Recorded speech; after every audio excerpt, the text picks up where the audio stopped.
सभी लोगों को राम राम राधे राधे हमारे यूट्यूब चैनल अवनीश कीर्ति में। तो गाइज आज के वीडियो में हम सीखेंगे ब्लाउज की फिटिंग करना। ये हमारे पास 40 साइज का ब्लाउज है और जिसकी हमने स्लीपों को ज्वाइन कर लिया है। ब्लाउज का जितना भी वर्क है वो हमने कंप्लीट कर लिया है। इसमें जो केवल काम बचा है फिटिंग का। तो आज के वीडियो में हम यही सीखेंगे कि ब्लाउज की जो फिटिंग है वो हम किस प्रकार से करते हैं और ब्लाउज में जो सबसे बाद का जो काम रह जाता है वो रह जाता है केवल फिटिंग का। तो हम चलते हैं किस प्रकार से ब्लाउज की फिटिंग करते हैं। तो आप सभी लोग वीडियो में लास्ट तक बने रहिए और हम आशा करते हैं कि आपको वीडियो जरूर समझ में आएगा।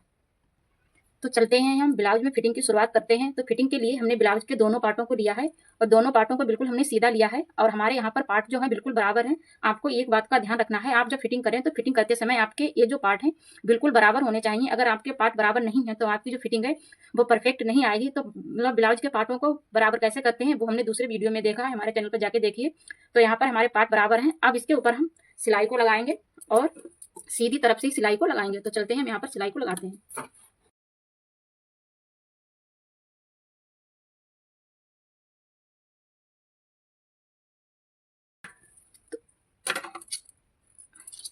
तो हमने इस प्रकार से ब्लाउज में सीधी तरफ से सिलाई को लगा लिया है। अब सिलाई को लगाने के बाद इसको हम पलटेंगे और पलटने के बाद कुछ इस प्रकार का लुक आएगा और इसके बाद में इसके ऊपर एक सिलाई को हम और लगाएंगे।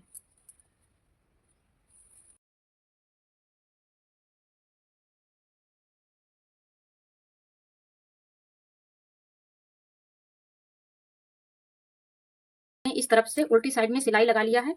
अब दूसरी तरफ हमें इसी प्रकार से सिलाई को लगाना है। पहले पार्टों को सीधा करेंगे, ब्लाउज के दोनों पार्टों को सीधा रखते हुए सिलाई को लगाएंगे। जिस प्रकार से हमने इस तरफ ये सिलाई लगाई है उसी प्रकार से हमें इस तरफ भी सिलाई को लगाना है। तो चलते हैं हम इस तरफ भी सिलाई को लगा लेंगे।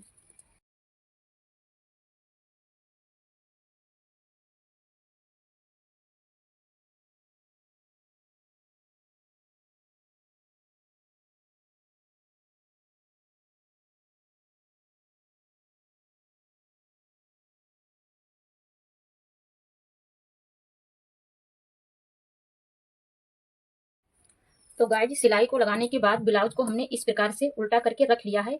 अब हम इसमें फिटिंग का निशान लगाएंगे। तो फिटिंग का निशान लगाने से पहले आपको जो ब्लाउज का जो बैक पार्ट है इसके बीच में बिल्कुल एक निशान लगाना है सीधा। यहाँ पर हमने पहले से ही इसके बैक पार्ट में निशान लगा लिया है। निशान लगाने के बाद ब्लाउज का ये जो आगे का पार्ट है, ये जो पार्ट है काज वाले पार्ट को इस निशान के बिल्कुल बराबर में इस प्रकार से रखते हुए यहाँ पर अब हमें फिटिंग का निशान लगाना है।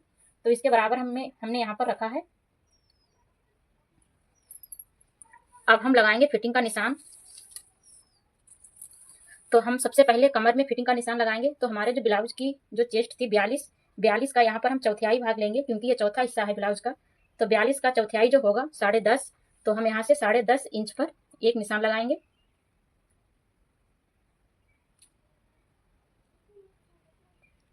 तो हमारे जो चेस्ट का जो निशान होगा मेजरमेंट वो 10.5 इंच पर होगा और इसकी जो कमर है 36 का चौथाई जो होगा 9 इंच। तो हम यहाँ पर 9 इंच पर निशान लगाएंगे। ये हमने 9 इंच पर निशान लगा दिया।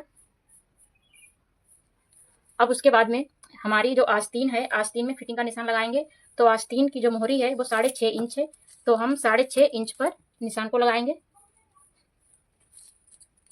तो इंची टेप से 6.5 इंच पर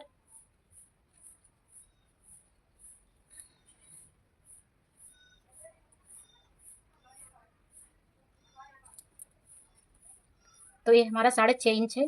तो 6.5 इंच पर निशान लगाया और निशान लगाने के बाद इन लाइनों को आपस में हम मिला देंगे और इसी प्रकार से दूसरी तरफ हम फिटिंग का निशान लगाएंगे। तो इन लाइनों को हम स्केल से मिलाएंगे।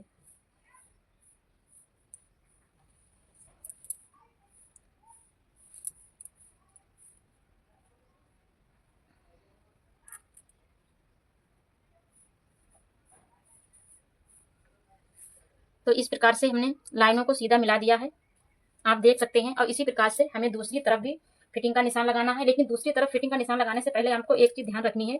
ये जो हमारा पार्ट है ये बटन वाला पार्ट है। तो बटन वाले पार्ट में हम जब निशान लगाएंगे तो ये जो हमने बीच में निशान लगाया था इस निशान से बाहर निकालते हुए इस पट्टी को इस प्रकार तब हम फिटिंग का निशान लगाएंगे। क्योंकि ये जो पट्टी है ये हमारी बटन की पट्टी है। तो बटन की पट्टी बाहर रहती है, तो बाहर पट्टी को रखते हुए इसकी हम लोग निशान लगाएंगे। तो इसमें हम इस प्रकार से निशान को लगाएंगे। तो गाइज आप देख सकते हैं यहाँ पर हमने दोनों साइडों में फिटिंग का निशान लगा लिया है। फिटिंग का निशान कैसे लगाया हम आपको दोबारा से समझा दे रहे हैं। पहले हमने बैक पार्ट के बिल्कुल बीच में एक निशान लगाया, फिर उसके बाद में ब्लाउज के आगे के पार्ट को रखा। ये जो काज वाला पार्ट है इस पार्ट को लाइन के बिल्कुल बराबर रखते हुए इसकी चेस्ट और कमर की नाप ली और आस्तीन की नाप ली, और ये जो पार्ट है बटन वाला पार्ट है, तो बटन वाले पार्ट को इस लाइन के बाहर निकालते हुए हमने फिटिंग का निशान लगाया। इस पट्टी को बाहर हम इसलिए निकालते हैं क्योंकि ये बटन की पट्टी है। बटन की पट्टी जो है काज की पट्टी से इस प्रकार से नीचे की तरफ रहती है, तो इतना जो कपड़ा होता है वो हमारा एक्स्ट्रा होता है बटन के लिए। तब हम जब नाप लेते हैं तो बटन की पट्टी को छोड़ते हुए हम यहाँ पर नाप ली हमने। तो इस प्रकार से हमने दोनों साइडों में अपने फिटिंग का निशान लगा लिया। और आप जब भी अपने ब्लाउज की फिटिंग करें तो इसी प्रकार से निशान लगाएं, तो आपके जो फिटिंग है ब्लाउज की बिल्कुल परफेक्ट आएगी। अब हमें केवल इसमें मतलब जो हमने चाक से निशान लगाए थे, इसी निशानों पर केवल हमें सिलाई को लगाना है और हमारा फिटिंग का जो काम बिल्कुल पूरा कंप्लीट हो जाएगा।